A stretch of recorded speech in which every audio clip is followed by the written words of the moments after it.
Hey guys, my name is Atul and welcome to my YouTube channel. So friends, कल के video में हम लोग जीन पियाजे जी को डिस्कस कर रहे थे। तो आज हम लोग उन्हीं जीन पियाजे जी को आज हम लोग आगे डिस्कस करेंगे। कल का वीडियो जो दोस्तों था वो हमारे जीन पियाजे जी का जो टॉपिक पढ़ा रहा था उसका वो फर्स्ट पार्ट था, क्योंकि उसमें मैंने कुछ ही पॉइंट मैंने डिस्कस किए थे। तो वो जितने भी पॉइंट मैंने डिस्कस किए थे वो एग्जाम पॉइंट ऑफ व्यू से बहुत ही इंपॉर्टेंट है सीटेट के लिए। तो आज हम लोग जो चीज़ पढ़ेंगे वो है आज जीन पियाजे जी की जो चार अवस्थाएं होती हैं, यानी कि sensory motor stage, pre operational stage और कॉन्क्रीट ऑपरेशनल स्टेज और फॉर्मल ऑपरेशनल स्टेज। ठीक है, ये जो चार अवस्थाएं दोस्तों होती हैं, आज हम लोग इसको डिस्कस करेंगे। बहुत ही अंदर तक बारीकी से डिस्कस करेंगे। इससे जितने भी क्वेश्चन बन सकते हैं एग्जाम पॉइंट ऑफ व्यू से, एक एक पॉइंट को हम लोग बारीकी से आज हम पढ़ेंगे। तो उससे पहले दोस्तों, अगर आप लोग इस चैनल पे पहली बार आए हुए हैं तो चैनल को सब्सक्राइब जरूर कर लीजिएगा। और जो भी बंदा या जो भी बंदी पहली बार आई हुए है इस चैनल पे, तो आप लोग सबसे पहले आप लोगों को क्या करना है कि चैनल को सब्सक्राइब करने के बाद में जो कल का वीडियो था आप लोग पहले वो देखिए, तब आपको आगे का समझ में आएगा। क्योंकि कल मैंने कुछ इंपॉर्टेंट पॉइंट जो थे वो मैंने डिस्कस किए थे, जीन पियाजे जी से ही रिलेटेड थे। तो आप लोग सबसे पहले वो वीडियो देखिए, इसके बाद आप लोग इस वीडियो को देखिए, तो आपको प्रॉपर तरीके से जीन पियाजे जी का जो टॉपिक है वो समझ में आ जाएगा। ठीक है। तो सबसे अब बिल्कुल भी देरी नहीं करते हैं दोस्तों, तो सबसे पहले हम लोग स्टार्ट करते हैं आज का ये टॉपिक। ठीक है, तो देखिए आज की इस टॉपिक में दोस्तों हम लोग पढ़ेंगे जीन पियाजे जी की संज्ञानात्मक विकास की जो चार अवस्थाएं होती हैं, इसको हम लोग आज डिस्कस करेंगे। तो जीन पियाजे जी की जो चार अवस्थाओं में से जो सबसे पहली अवस्था होती है वो है हमारी संवेदीय पेशी अवस्था, यानी कि सेंसरी मोटर स्टेज। ठीक है, सेंसरी मोटर स्टेज जो कि होती है 0 से 2 वर्ष की। लेकिन उससे पहले दोस्तों, आपको सेंसरी मोटर स्टेज पढ़ाने से पहले मैं आपको उससे पहले भी एक स्टेज और आती है वो मैं बता देता हूं। देखिए, इससे पहले की एक अवस्था और होती है, उसको हम बोलते हैं प्रसव पूर्ण अवस्था, प्रसव पूर्व अवस्था। ठीक है, क्या बोलते हैं उसको? प्रसव पूर्व अवस्था उसको हम बोलते हैं दोस्तों, जो कि 0 से 9 महीने तक का वो टाइम पीरियड होता है, प्रसव पूर्ण अवस्था। ठीक है ना, मतलब बच्चा जब पैदा नहीं होता उसके पहले की अवस्था, जब वो बच्चा जो होता है वो अपने माँ के पेट के अंदर होता है, वो वाली अवस्था होता है, तो उसको हम बोलते हैं प्रसव पूर्व अवस्था। ठीक है, आपको मैंने जानकारी के लिए ये बताया। अब आते हैं दोस्तों अपने पॉइंट पे। तो हमारे संवेदी पेशी अवस्था जो होता है वो यानी कि सेंसरी मोटर स्टेज जो 0 से 2 वर्ष तक की अवस्था जो होती है बच्चे की, यानी कि बच्चा अगर 0 से लेकर के 2 वर्ष तक का बच्चा है तो वो सेंसरी मोटर स्टेज में आएगा। अब इस स्टेज में होता क्या क्या है इसको भी समझते हैं। देखिए, तो इस स्टेज में सबसे पहले क्या होता है कि इस अवस्था में बच्चा अपने ज्ञानेंद्रियों के माध्यम से सीखता है।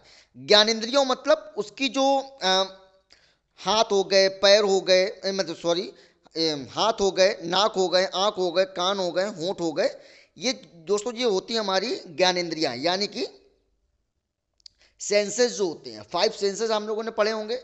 ठीक है, आप लोगों ने खूब पढ़े होंगे। हमारे बॉडी में कितने सेंसेस होते हैं? 5 सेंसेस। ठीक है, वो 5 सेंसेस कौन कौन से होते हैं दोस्तों? तो देखिए, एक हमारा ये हो गया नाक, एक ये सेंसेस हो गया। इसके बाद आंख, एक ये सेंसेस हो गया हमारा। ठीक है ना, इसके बाद दोस्तों होंठ हमारे हैं, ये भी एक सेंस है। इसके बाद ईयर यानी कि कान, ये भी एक सेंस है। इसके बाद दोस्तों हाथ, ये भी हमारा सेंस है। तो हमारे 5 सेंसेस होते हैं, यानी कि 5 ज्ञानेंद्रियां होती हैं। तो जो छोटा बच्चा होता है वो इन्हीं 5 चीज़ों का यूज करके वो अपनी बातों को कहता है। ठीक है, अब कैसे कहता है उसको हम लोग समझते हैं। देखिए, अब इसमें होता क्या है दोस्तों कि बच्चा अपने ज्ञानेंद्रियों के माध्यम से सीखता है। कैसे सीखता है? देखिए, इसमें होता क्या है कि जब बच्चा छोटा होता है, ठीक है ना, तो जब बच्चा छोटा होता है तो वो गत्यात्मक अवस्था में होता है। ठीक है ना, और वो इंद्रिय गामक अवस्था में होता है, यानी कि अपने सेंसेस के थ्रू वो सीखता है। ठीक है, इसमें क्या होती है कि इस अवस्था में जो ऑब्जेक्ट परमानेंस जो होता है वो इसमें वस्तु स्थायित्व, तो उसमें ऑब्जेक्ट परमानेंस होता ही होता है।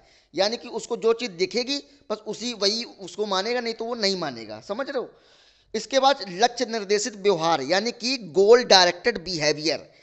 लक्ष्य निर्देशित व्यवहार यानी गोल डायरेक्टेड बिहेवियर जो होता है वो इस एज के बच्चे करते हैं। अब गोल डायरेक्टेड बिहेवियर क्या होता है? देखिए, जैसे 2 साल का अगर मान लो कोई बच्चा है, मान लो 1.5 से 2 साल का कोई बच्चा है, वो चल तो पाता नहीं है, वो मतलब पैर के खड़े होकर तो चल नहीं पाता, वो टांग तोड़ के वो चलता है। ठीक है, जैसे छोटे छोटे जो नहीं, चारों मतलब 2 हाथों 2 पैरों का यूज करके वो चलता है बच्चा। अब अगर एक रेड कलर की बॉल या किसी कलर की बॉल हम अगर यहाँ पे हमने मान लो ये हमने बॉल रख दी, ठीक है, अब बच्चा इस बॉल को देखेगा तो वो ये बिल्कुल आसपास जो चीज़ें होंगी, भले वो बॉल मान लो किसी कहीं लटकी हुई है मान लो धागे में, और भले तो वो सिर्फ बॉल को फोकस करेगा और बाकी सारी चीज़ें वो बच्चा भूल जाता है ना। तो वो सिर्फ अपने लक्ष्य पे, यानी कि उसका लक्ष्य उस समय क्या है, बॉल, तो वो सिर्फ बॉल को देखेगा और दौड़ पड़ेगा बॉल की तरफ, ठीक है ना। जैसे कि आपने छोटे बच्चे जो होते हैं, देखिए सांप, आपने कीड़े मकोड़े को, सांप को, चींटियों को खूब ऐसे पकड़ लेते हैं, ठीक है भाई, उनको तो पता नहीं कि ये हमारे लिए खतरनाक है। पता लगे सांप का बच्चा का, छोटे बच्चे ने किसी सांप को पकड़ लिया, क्यों, क्योंकि बच्चे को थोड़ी ना पता है कि वो खतरनाक है हमारे लिए कि नहीं है, ठीक है ना। तो उसने लक्ष्य पकड़ा, उसने पकड़ लिया, तो उसको ये चीज़ ज्ञान नहीं होता है, ठीक है। तो वही होता है हमारा गोल डायरेक्टेड बिहेवियर। बच्चे ने जो गोल कर लिया तो बस उसी पर वो केंद्रित रहता है, ठीक है ना। अच्छा, इस एज के जो बच्चे होते हैं, बच्चों के लिए जो इस एज के जो बच्चे होते हैं, जो इस एज के बच्चों के लिए जो 5 सेंसेज होते हैं, ये जो 5 सेंसेज हैं, यही सेंसेज उस बच्चे के लिए यही सेंसेज जो हैं उस बच्चे के लिए क्या है, टीचर का काम करते हैं। यानी कि जो ये 5 सेंसेज यानी कि 5 इंद्रियां हैं, यही इंद्रियां बच्चे की क्या होती हैं, शिक्षक होती हैं, यानी कि टीचर होती हैं, क्योंकि इन्हीं 5 इंद्रियों से ही बच्चा सीखता है आगे, ठीक है ना। इसीलिए इसको हम लोग क्या बोलते हैं, सेंस आर टीचर, इसको हम, इस अवस्था को हम बोलते हैं, ठीक है ना। और क्या होता है, इस अवस्था में बच्चा क्या होता है, हाथों व आंखों से सोचता है। इस अवस्था में बच्चा जो होता है वो हाथ और आंखों से सोचता है, यानी कि अर्थात अपनी, इस समय ये कह सकते हैं कि अपनी जो ज्ञानेंद्रियों से पूरी दुनिया की समझ जो होता है वो विकसित करता है। समझ रहे हो दोस्तों, तो ये चीज़ें होता है इस एज में। अब दोस्तों अगर हम बात करते हैं इसकी दूसरे पॉइंट की, तो दूसरा पॉइंट हमारा क्या है, इसमें वस्तु स्थायित्व, यानी कि ऑब्जेक्ट परमानेंस। मैंने आपको बताया था ना, ऑब्जेक्ट परमानेंस क्या होता है। ऑब्जेक्ट परमानेंस इसमें ये होता है कि ऑब्जेक्ट परमानेंस गुण आ जाता है, यानी कि बच्चा अपने दिमाग में वस्तुओं की छाप बनाना शुरू कर देता है। यही होता है दोस्तों वस्तु स्थायित्व, यानी कि ऑब्जेक्ट परमानेंस। बच्चा जो होता है वो अपने मन में, अपने दिमाग में चीज़ों की, जो वस्तुएं हैं, जो खेल खिलौने हैं, उनकी अपने छाप बनाना शुरू कर देता है, जिससे वह छिपी हुई वस्तु को भी क्या कर लेते हैं, वो ढूंढ लेते हैं। समझ रहे हो, जैसे बच्चे का एक झुंझुना आता है, तो बच्चे का जैसे झुंझुना क्या, एक बार बजा के दिखाया आपने, बच्चा पहचान गया कि ये मेरा खिलौना है। अब उससे अगर वो छीन लो तो वो क्या करता है कि बच्चा रोने लगता है। अब बच्चे को पता है अपनी चीज, अब बच्चे के आगे वही खिलौना दोबारा कर दो तो बच्चा खुश फिर हो जाता है, क्यों, क्योंकि उसके दिमाग में उस खिलौने की छाप पहले से उसने सेट कर ली है अपने, समझ गए।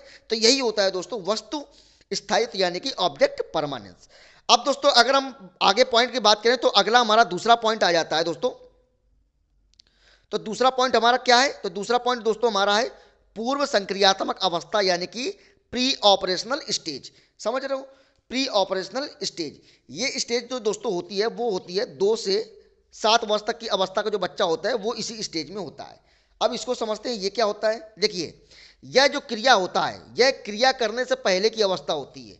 इसमें बच्चा सामने आने वाली चीज़ों को देख पाएगा, समझ पाएगा, लेकिन क्रिया नहीं कर पाएगा।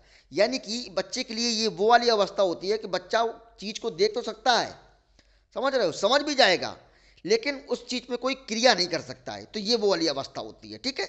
इसके बाद अगर अगले पॉइंट की बात करें तो ये इस स्टेज में बच्चा प्रतीकों यानी कि सिंबल्स का यूज करने में निपुण हो जाता है। इस एज, ये जो एज होती है दोस्तों, इस एज में बच्चा जो होता है वो सिंबल्स का यूज करने में एकदम परफेक्ट हो जाता है, ठीक है ना। इस एज में बच्चा सिंबल्स यूज करने लगता है। जैसे साइकिल शब्द सुनकर उसके माइंड में साइकिल की इमेज बन जाती है। बिल्कुल सही बात है। देखिए, जो प्री ऑपरेशनल स्टेज का जो बच्चा होता है, 2 से 7 साल का बच्चा जो होता है, उसको दिमाग में जो चीज़ें हैं, अगर उससे बोल दो कि रोटी, तो उसके मन में तुरंत रोटी की इमेज आएगी। अगर उससे तुम बोल दो कि कोई भी चीज़, उससे अगर बोल दो ताजमहल, तो वो अपने दिमाग में तुरंत ताजमहल सेट कर लेगा, हाँ ताजमहल। तो जो भी उससे कोई भी वस्तु का नाम लो, उसके दिमाग में तुरंत वो चीज़, अगर उसने देखी हुई है पहले, तो उसके दिमाग में वो इमेज अपने माइंड में वो चलाने लगता है, ठीक है ना। तो वो मतलब सिंबल्स का प्रयोग करने लगता है। तो ये हमारा हो गया दूसरा पॉइंट। अब अगर दोस्तों आगे अगर अगले पॉइंट की दोस्तों हम बात करें, तो अगला पॉइंट हमारा क्या कहता है कि इस स्टेज में लक्ष्य निर्देशित व्यवहार यानी कि गोल डायरेक्टेड बिहेवियर की क्षमता आ जाती है। देखिए, अभी इस क्या होता है कि इस गोल डायरेक्टेड बिहेवियर जो होता है इसमें भी होता है वही चीज़ें जो हमारा सेंसरी मोटर स्टेज में भी होता है, समझ रहे हो। अब बात करते हैं अगले पॉइंट की, तो जीववाद यानी कि एनिमिज्म। जीववाद क्या होता है? एनिमिज्म। अब इसको समझते हैं कि जब बच्चा सजीवों को, सजीव मतलब जिनमें जो जिंदा होते हैं, जो चल सकते हैं, फिर सकते हैं, सांस ले सकते हैं, उनको सजीव, ठीक है। तो जब बच्चा सजीवों को और निर्जीवों को, वस्तुओं को अंतर नहीं कर पाता है, तो उनको हम बोलते हैं जीववाद, यानी कि एनिमिज्म। यानी कि बच्चा ये चीज डिसाइड नहीं कर पाता है कि ये सजीव है कि ये निर्जीव है।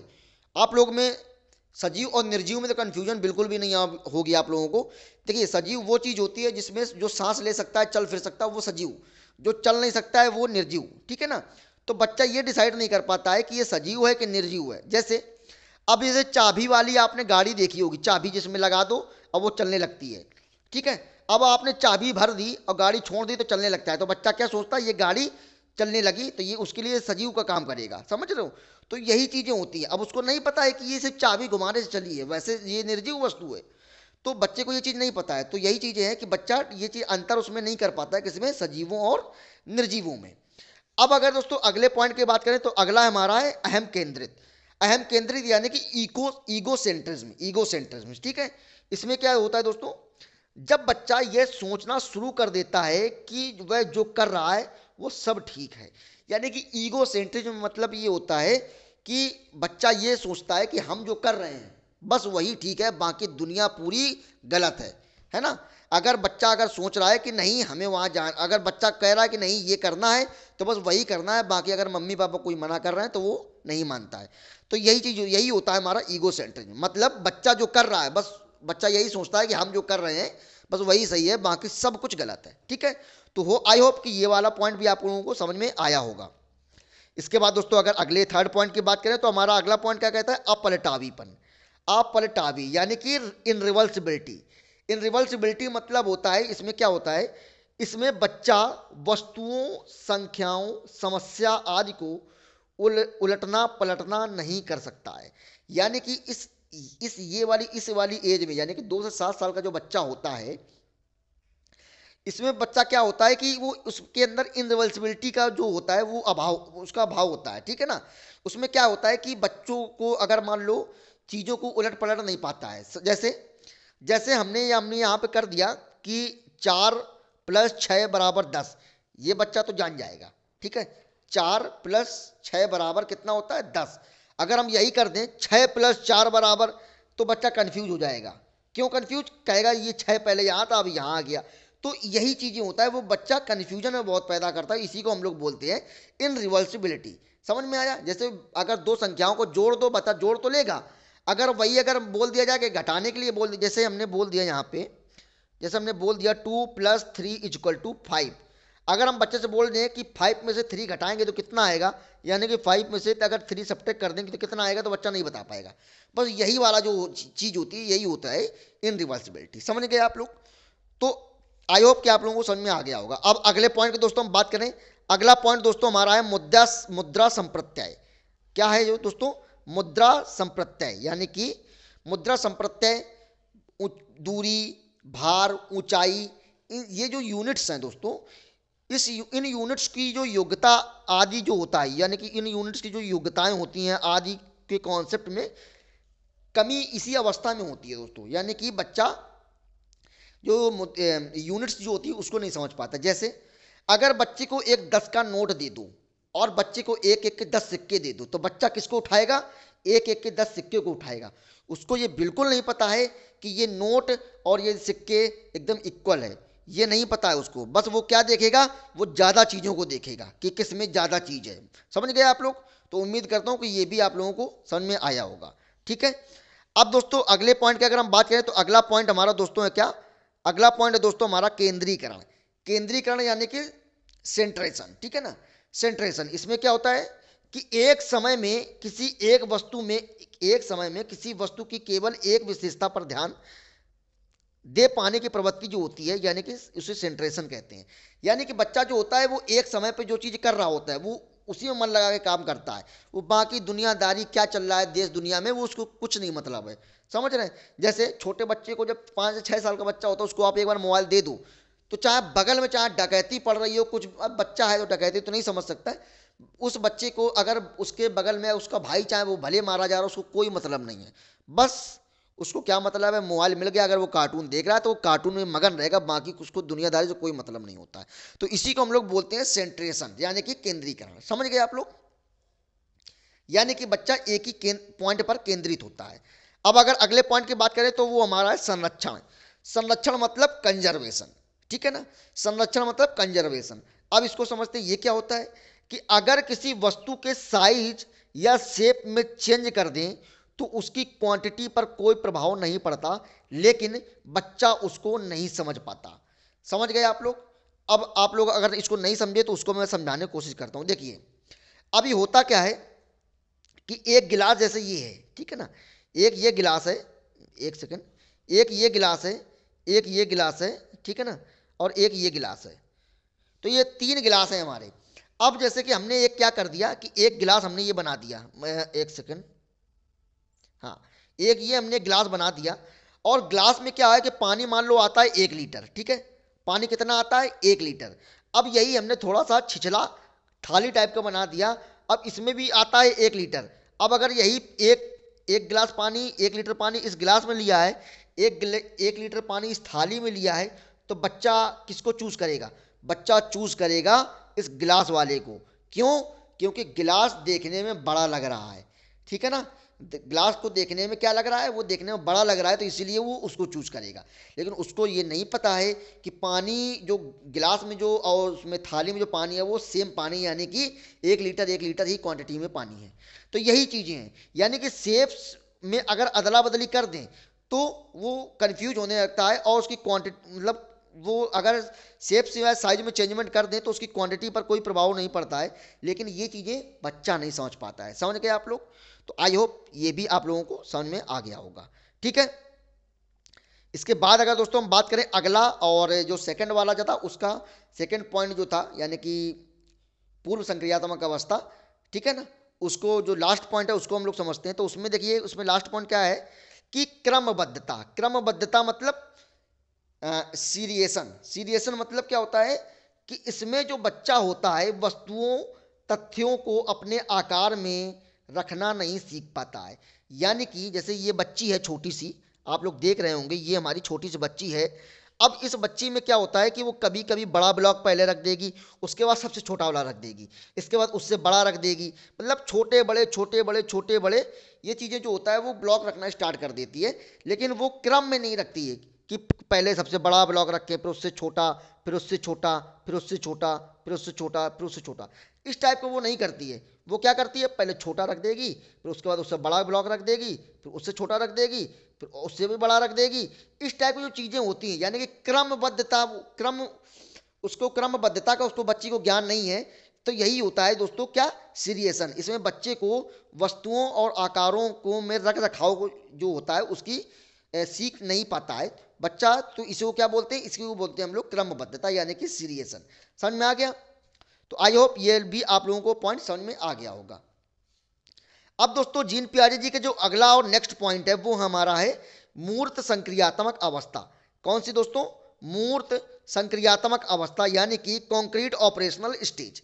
ये जो स्टेज होती है दोस्तों, वो 7 साल से लेकर के 11 साल तक के बच्चा जो होता है वो इसी स्टेज में बच्चे होते हैं। कितने साल से? 7 साल से लेकर के 11 साल के बच्चे जो होते हैं वो कॉन्क्रीट ऑपरेशनल स्टेज में होते हैं। अब इसको समझते हैं दोस्तों। देखिए, इसमें क्या होता है कि इस अवस्था में बच्चा सामने रखी हुई चीज़ों को देखकर ही कुछ कर सकता है, और या उस पर चिंतन करना शुरू कर देता है। बिल्कुल। देखिए, अगर इस स्टेज का जो बच्चा होगा, यानी कि 7 से 11 साल तक का जो एज का जो बच्चा होता है, वो क्या करता है कि उसके सामने जो जो भी चीज़ रखी हुई है, तो बच्चा जैसे ही उस चीज़ को देखेगा उसके बारे में सोचना, चिंतन करना स्टार्ट कर देता है। अब एक पॉइंट हमारा क्या बना कि जो बच्चा जो होता है वो चिंतन करना कहाँ से स्टार्ट करता है? तो मूर्त संक्रियात्मक अवस्था से। समझ में आया? कहाँ से? मूर्त संक्रियात्मक अवस्था से। तो इस अवस्था में बच्चा जो सामने रखी हुई चीज़ें होती है तो उसके बारे में चिंतन करना, सोचना, थॉट प्रोसेस जो होती है वो शुरू कर देता है। कहाँ से? मूर्त संक्रियात्मक अवस्था से। तो दोस्तों आई होप आप लोगों को ये जो पहला पॉइंट है ये आप लोगों को समझ में आया होगा, ठीक है। अब इसके बाद अगर हम बात दोस्तों करते हैं अगले पॉइंट की, तो अगला पॉइंट हमारा क्या कहता है? देखिए, अगला पॉइंट दोस्तों इसमें कहता है कि इस अवस्था में अपलटावीपन। अपलटावीपन मतलब कि इनरिवर्सिबिलिटी, जो हम पीछे पढ़ के आए हैं।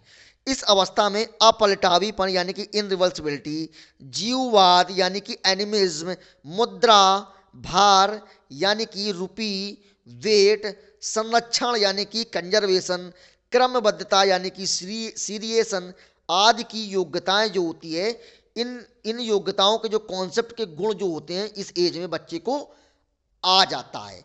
और इसके पहले जो प्री ऑपरेशनल स्टेज पढ़ रहे थे उस एज में बच्चे को यही सब चीजें कौन कौन सी, अपलटावीपन यानी कि इनरिवर्सिबिलिटी, जीववाद, मुद्राभार, संरक्षण, है ना, और क्रमबद्धता। प्री ऑपरेशनल स्टेज में बच्चों को इन सब का ज्ञान नहीं था, लेकिन जैसे ही बच्चा क्या नाम है कि कॉन्क्रीट ऑपरेशनल स्टेज में आया तो बच्चे को इन सब चीज़ों के ज्ञान आ गया। इन सब चीज़ों को कॉन्सेप्ट जो होते हैं, कॉन्सेप्ट के जो गुण होते हैं वो बच्चे को आ गया, यानी कि सीख गया बच्चा। समझ में आएगा आप लोगों को? यानी कि बच्चा जब 7 से 11 साल तक का होता है तो वो समझ सकता है कि नंबरों को उलट पलट सकता है। जीववाद यानी कि बच्चा जान जाता है कि ये गाड़ी चाबी वाली है, ये वस्तु निर्जीव है कि सजीव है, बच्चा 7 से 11 साल में वो जानने लगता है। मुद्रा वाले में अगर आप 10 का नोट दोगे और ज़्यादा सिक्के दे दोगे तो बच्चा जानता है कि ये दोनों इक्वल सेम अमाउंट में रुपीज़ हैं, है ना। संरक्षण का अभाव, इसमें बच्चे को सब ज्ञान होता है। क्रमबद्धता, इसमें बच्चे को पता होता है कि हमको असेंडिंग फॉर्म में लगाना है कि डिसेंडिंग फॉर्म में लगाना है, बच्चे को सारा ज्ञान आ जाता है इस एज में, ठीक है। तो आई होप ये पॉइंट आपको अच्छे से समझ में आ गया होगा। अब बात करते हैं दोस्तों नेक्स्ट पॉइंट की। तो नेक्स्ट पॉइंट है हमारा दोस्तों क्या, नेक्स्ट पॉइंट है दोस्तों हमारा मोस्ट इंपॉर्टेंट पॉइंट है दोस्तों, आगनात्मक तर्कड़ा। आगनात्मक तर्कड़ा मतलब हाइपोथेटिकल थिंकिंग। इस पॉइंट को मैं वेरी मोस्ट इंपॉर्टेंट लगा रहा हूं, ये कई बार एग्जाम में पूछ चुका है। आगनात्मक तर्कड़ा यानी कि हाइपोथेटिकल थिंकिंग, इसमें क्या होता है दोस्तों ये आप समझ लीजिए। देखिए हाइपोथेटिकल थिंकिंग में क्या होता है कि यह भी इस अवस्था में आ जाता है, यानी जब बच्चा उदाहरण के ऊपर आधारित होकर तर्क करने लगता है। यानी कि देखिए अगर बच्चे को कोई चीज़ सिखाना है, कोई चीज़ समझाना है तो पहले उसको उदाहरण बताओ, है ना। पहले उसको क्या बताओ, उदाहरण बताओ, एग्जाम्पल बताओ। इसके बाद में दोस्तों क्या होता है कि उस रूल्स की तरफ चलो। पहले एग्जाम्पल समझाओ ताकि बच्चा अच्छे से समझ जाए, रियल लाइफ से कनेक्टेड हो जाए। इसके बाद आप लोग किताबी लैंग्वेज जो रूल्स रेगुलेशन जो होते हैं उसके बारे में बच्चे को बताएं।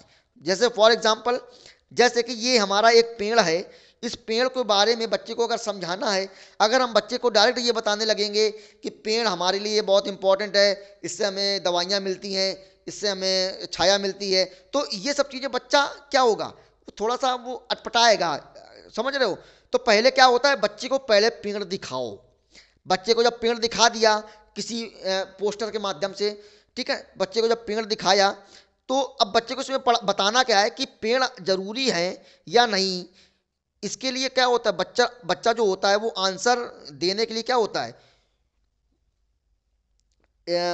आंसर देने के लिए थोड़ा सा लालायित होता है। तो बच्चे को पहले पेड़ दिखा दिया, बच्चा समझ गया कि ये पेड़ के बारे में है। अब बच्चे को सिखाना क्या है, बच्चे में देखिए इसके एग्जाम्पल दिया गया है, इसमें क्या बोला गया है कि पेड़ जरूरी है या नहीं हमारे लिए। बच्चा जो होता है आंसर देता है क्योंकि इसमें हमें ऑक्सीजन मिलती है। देखिए अब हमको बच्चे को ये सिखाना पेड़ हमारे लिए बहुत ज़रूरी है, इससे हमको ऑक्सीजन मिलती है। तो इसके लिए पहले हमको पेड़ दिखाना पड़ेगा बच्चे को पहले पेड़ दिखाएंगे, इसके बाद बताएंगे इससे छाया मिलती है, ये क्या नाम है कि धूप से अपना खाना बनाता है, ये फल हमारे लिए देता है, इससे दवाइयाँ बनती हैं। और जब बताएंगे उसको कि फिर अब बच्चे को डायरेक्ट अगर बताने लगें कि ये कार्बन डाइऑक्साइड ग्रहण करता है, ऑक्सीजन देता है, तो बच्चा बिल्कुल कंफ्यूज हो जाएगा, उसको पता ही नहीं कार्बन डाइऑक्साइड ऑक्सीजन होता क्या है। तो बच्चे को पहले मूर्त चीज़ें दिखाओ, यानी कि पेड़ दिखाया, उसके बारे में बताया, तब धीरे से बीच में एक पॉइंट हमने डाल दिया कि ये जो पेड़ जो होता है वो कार्बन डाइऑक्साइड गैस को ग्रहण करता है और ऑक्सीजन हम लोगों को प्रदान करता है, यानी कि देता है। तो बच्चा धीरे से उन खेल में उन सब चीज़ों से लेकर के सीखेगा। तो उन्हीं चीज़ों से लेकर के ये जो हार्ड चीज़ें हैं, यानी कि ऑक्सीजन, कार्बन डाइऑक्साइड, बच्चा ये भी इसको एब्जॉर्ब कर लेगा, सीख जाएगा। तो आई होप दोस्तों ये वाला पॉइंट जो है वो आपको समझ में आ गया होगा, ठीक है। इसके बाद दोस्तों अगर हम अपने चौथे पॉइंट पे अगर हम बात करें तो चौथा पॉइंट दोस्तों हमारा क्या कहता है? चौथा पॉइंट दोस्तों हमारा है औपचारिक संक्रियात्मक अवस्था। औपचारिक संक्रियात्मक अवस्था यानी कि formal operational stage. Formal operational stage की अवस्था कितनी होती है? 11 से ऊपर की अवस्था जो होती है, यानी कि 11 साल का, 12, 13, 14, 15 साल का जो बच्चा होता है, ये होता है फॉर्मल ऑपरेशनल स्टेज, है ना। तो देखिए जो हमारा कॉन्क्रीट ऑपरेशनल स्टेज था उसमें हम लोग एग्जाम्पल से लेकर के नियम की तरफ चलेंगे। पहले एग्जाम्पल बताएंगे तब नियम बताएंगे। लेकिन अब इस स्टेज में क्या होता है कि इस स्टेज में बच्चे को पहले पहले नियम बताएंगे तब एग्जाम्पल बताएंगे। अब कैसे उसको समझते हैं। देखिए औपचारिक संक्रियात्मक अवस्था यानी कि फॉर्मल ऑपरेशनल स्टेज में बच्चा क्या होता है कि यह संज्ञान की सर्वोच्च अवस्था होती है। संज्ञान मतलब मेंटल, दिमाग की जो होती है वो सबसे ऊंची अवस्था होती है। इसमें बच्चा अमूर्त चिंतन, देखिए मूर्त और अमूर्त आपको बिल्कुल पता ही होंगे। मूर्त वो चीज़ें होती हैं जो कि हमको दिखाई देती हैं, जिसको हम छू सकते हैं, जिसको हम टच कर सकते हैं, वो होती हैं मूर्त चीज़ें। और अमूर्त जो होता है वो होता है जिसको हम लोग देख नहीं सकते हैं। जैसे हम बोल दें गुस्सा, जैसे हम बोल दें खुशी, तो क्या हम लोग खुशी क्या छू सकते हैं? खुशी को नहीं छू सकते। अगर हम बोल दें कोई चीज़, अगर हम बोल दें थॉट, तो थॉट को क्या हम छू सकते हैं? नहीं छू सकते।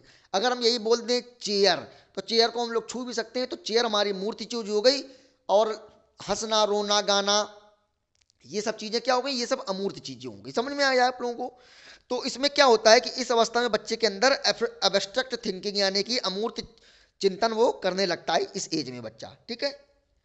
अब इसमें निगमनात्मक तर्कड़ा जो होता है, इसमें क्या होता है, इसमें इस एज में निगमनात्मक तर्कड़ा जो होता है, इसमें बच्चा नियम से ऊपर तर्क करने लगता है। यानी कि बच्चे को पहले नियम बताएंगे, फिर इसके बाद उसको एग्जाम्पल बताएंगे। लेकिन हम लोग कॉन्क्रीट ऑपरेशनल स्टेज में क्या कर रहे थे? पहले एग्जाम्पल बता रहे थे, फिर बाद में नियम बता रहे थे। वही जस्ट उसका अपोजिट हो जाएगा हमारा फॉर्मल ऑपरेशनल स्टेज में। समझ में आया दोस्तों? इसके बाद दोस्तों अगर नेक्स्ट पॉइंट की हम बात करें तो नेक्स्ट और आज का हमारा इस टॉपिक का आखिरी हमारा पॉइंट है। आखिरी पॉइंट क्या है कि पियाजे के सिद्धांत की आलोचना, यानी कि इस पियाजे जी के सिद्धांत की आलोचना भी खूब हुई है, यानी कि इनके सिद्धांत को खूब क्रिटिसिज्म किया गया है। अब इसको देखते हैं क्या है इसमें। पियाजे ने मानसिक विकास के चरणों के क्रम को अपरिवर्तनशील बताया है। क्या बताया है? अपरिवर्तनशील बताया है। लेकिन अगर बच्चे को अच्छा वातावरण दिया जाए तो वह अपनी अवस्था की क्षमता से अधिक सीख सकता है। बिल्कुल सही बात है। देखिए कहीं ना कहीं मुझे भी ऐसा लगता है कि पियाजे जी की जो आलोचना होती है वो ठीक होती है। देखिए ऐसा होता है, देखिए मतलब पियाजे जी कहते हैं कि जो उनके जो 4 चरण है वो बच्चा उसी के हिसाब से चलेगा, ऐसा भी नहीं है। देखिए अगर मान लो, क्योंकि मैं कोचिंग बच्चों को, छोटे छोटे जो बच्चे होते हैं क्लास 1 से लेकर के क्लास 8 तक के जो बच्चे होते हैं, मैं उनको कोचिंग देता हूँ, ठीक है। तो मैंने देखा है कि क्लास 1 का कक्षा 1 का एक बच्चा है जो कि इंग्लिश मीडियम का बच्चा है, काफ़ी अच्छा स्कूल में पढ़ता है वो, और मैं क्लास कक्षा 1 का बच्चा है, वो मात्र और मात्र 4 साल का बच्चा है। कितने साल का दोस्तों? मात्र 4 साल का बच्चा है। लेकिन उसके घर का वातावरण, स्कूल का वातावरण प्लस ट्यूशन जो है उसका वातावरण इतना अच्छा है कि वो कक्षा 1 का बच्चा कक्षा 3 के सवाल लगाता है। क्या ये पॉसिबल है? अब आप बताओ, कक्षा 1 का बच्चा जो कि ABCD और क्या नाम है कि ABCD और नंबर्स और क्या टेबल जो होता है 2 से लेकर के 5 तक, 2 से लेकर के 10 तक टेबल, जो बच्चा यही सब चीज़ें सीखता है। लेकिन अगर उसकी हम बात करें तो वो बच्चा 2 से लेकर के 20 तक उसको टेबल आती है ना। वो 4 5 डिजिट के वो क्या करता है, वो ऐड करना, सब्ट्रैक्ट करना कर लेता है, डिवाइड करना वो कर लेता है, मल्टीप्लाई करना वो बड़े बड़े नंबरों का मल्टीप्लाई कर लेता है। जैसे 3 2 4 0 1 मल्टीप्लाई 4 6 3, इतने बड़े नंबरों का कक्षा 1 का बच्चा मल्टीप्लाई कर लेता है। तो कहीं ना कहीं इससे ये साबित होता है कि पियाजे जी की जो आलोचना होती है वो कहीं ना कहीं एकदम सही होती है। अगर बच्चे को अच्छा वातावरण, सब कुछ अच्छा दिया जाए तो बच्चा अपनी क्षमता से अधिक सीख सकता है। ये बिल्कुल सही बात है, मुझे ऐसा लगता है। ठीक है दोस्तों, तो आई होप दोस्तों कि आप लोगों को जो जीन पियाजे जी की जो मैंने पॉइंट्स आपको ये 4 सिद्धांत बताए हैं, आप लोगों को अच्छे से समझ में आ गया होगा। और उम्मीद करता हूँ कि कोई अपनी तरफ से मैंने पूरी कोशिश की है। और जो भी मुझसे कमियां रह गई हों आप लोग कमेंट बॉक्स में ज़रूर बताइएगा। और हाँ, आप लोगों ने जिन लोगों ने भी अभी तक चैनल को सब्सक्राइब नहीं किया तो आप लोग ज़रूर कर लीजिएगा। सो फ्रेंड्स, ठीक है दोस्तों, तो आज के लिए इतना ही, और मिलते हैं कल के अगले वीडियो में। तब तक के लिए नमस्कार, जय हिंद, वंदे मातरम।